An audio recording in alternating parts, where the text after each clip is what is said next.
For RCR Wireless, I'm Sean Kinney, and welcome to Mobile Midday News. I'd like to thank our sponsor, telecomcareers.com, the industry's largest resume database and job board. I'd also like to thank our editor-in-chief, Dan Meyer, who, as always, is joining us from his office in Denver, Colorado. First up today, Google is looking for partners in the automobile industry as plans shape up to bring the company's self-driving cars to the commercial market. Timelines call for the self-driving cars to be available commercially sometime in the next 5 years. Instead of figuring out how to manufacture vehicles on its own, Google is looking for an industry partner to take on that responsibility. Google's cars use 64 lasers to conduct 360-degree scans, along with a camera and a GPS system to generate map data. Software systems then make the car react to changing road and traffic conditions. Let's take a quick look at Google's self-driving car.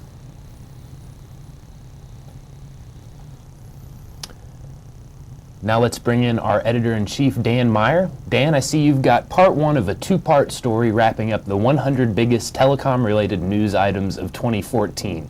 That's quite an undertaking, and if you could, would you mind picking out 2 or 3 of the stories and just giving us a highlight reel?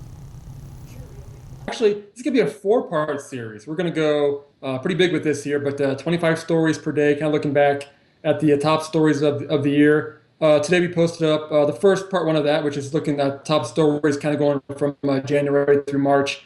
The big stories that came out really this year, probably the first one was the aggressive move by mobile operators to start the year off when it came to new wireless pricing. One of the parts of that was also kind of the early termination fee payoffs too. AT&T actually started that off, and then T-Mobile jumped on board as well. So that was kind of one of the big stories of the year. After that, another big story was the Supreme Court came out in favor of a ruling for Verizon in terms of the net neutrality issue. There was a court case between Verizon and the FCC on net neutrality. Supreme Court came out in favor of Verizon on that, which kind of set the stage for the whole year, really, on this whole net neutrality debate that's kind of really been gaining steam, and will probably be a big story going into 2015. Another big story that came out earlier this year was Sprint. Obviously, they've been a big story all year, but at the CCA Competitive Carriers Association show earlier this year, Sprint's new chairman from SoftBank made some big statements there about looking to partner with some smaller carriers in terms of roaming deals with Sprint for LTE roaming. Pretty aggressive move there, and offering to actually help some of these smaller carriers pay for their LTE deployments to help Sprint get some better LTE roaming deals out there. So pretty aggressive move by Sprint. And also connected to Sprint too was the FCC came out pretty early in the year, kind of against any sort of proposal from Sprint to acquire its rival T-Mobile US. Sprint never actually put in an official offer on that, but for most of the year that was a big story, was Sprint looking to buy T-Mobile. But the FCC came out pretty early in the process saying that it was not in favor of such a deal, which probably led to the eventual scuttle of such an offering coming online. So that was some of the big stories from earlier in the year. Tomorrow on the RCR Wireless website we'll have part 2. We're looking through the top stories from I guess it'd be April through June. So definitely check that out tomorrow. All right, Dan Meyer, ambitious 4-part look back at 2014. So be sure to check that out. Part 1's live up on the RCR Wireless website. And Dan, I also see you've got a story up on the site about T-Mobile's back and forth with the federal government over bill cramming. Looks like T-Mobile's going to be on the hook for a pretty big fine. Could you break that down for us, please? Sure, yeah. So the deal with T-Mobile officially came out late last week, but they've been going back and forth with the Federal Trade Commission all year on this bill cramming issue, which is basically mobile carriers. For a while, they have been allowing third-party content providers bill services through the carrier's billing service. Now, a lot of these issues, there was some legal things and some fraudulent charges coming through these, and obviously the carriers were not keeping a good enough check on what was coming through to their customers, and so there were some lawsuits filed. And so AT&T earlier settled with the FTC on this. They paid a $105 million fine.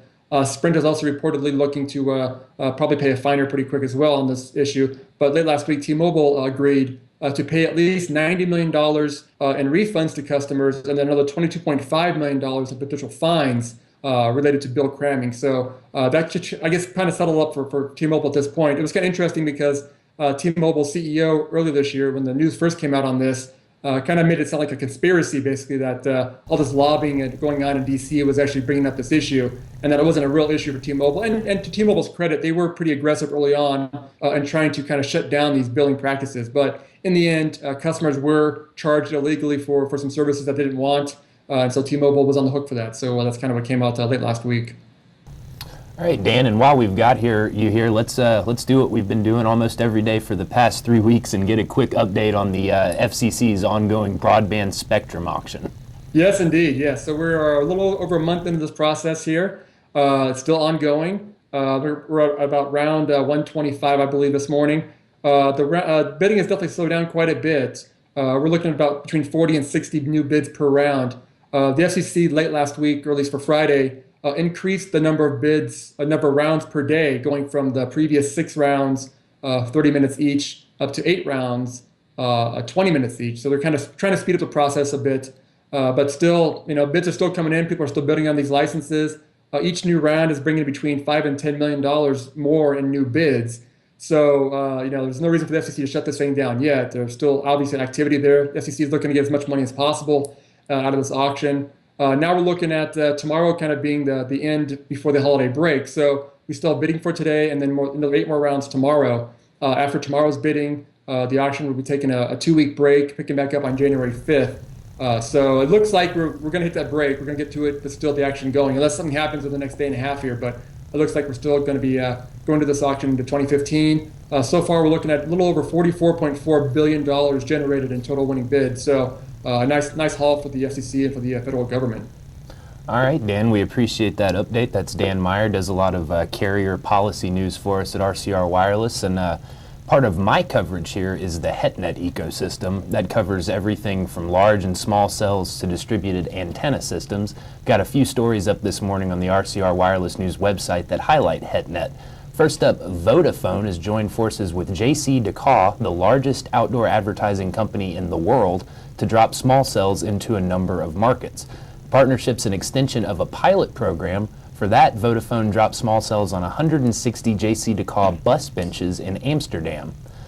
Plans call for small cell deployment in Germany, Spain, Italy, Netherlands, Ireland, Australia, Qatar, Czech Republic, India, Turkey, Hungary, and South Africa. So that'll be a lot of better connectivity in some of these dense urban markets. More HetNet news. It looks like Ericsson and Telefonica Peru are going to connect remote parts of the Peruvian Amazon. The partnership will focus on connecting schools, healthcare centers, and other government outposts to a 4G LTE network. The two firms tout that project as a major part of fostering socioeconomic development in the region. Per analytics firm Arthur D. Little, every 10% increase in broadband service speed equates to a 1% increase in gross domestic product. So we'll see how this new network deployment works out in that regard. And now, if he'll humor me, I'd like to turn it over to Dan once again to close the show for us. So without further ado, Dan. Thanks, Sean. Appreciate it. Well, again, hey, that'll do it for the Mobile Midday News today. For more on these stories and many others, be sure to check out the RCR Wireless News website as well as our YouTube channel. Lots of good videos on there as well. I also want to give a big thanks to our sponsor, telecomcareers.com, and also to Sean for doing such a great job today as well. But and we'll be back here tomorrow for the tomorrow morning for Global Joe. So please feel free to check it out tomorrow morning. Thanks.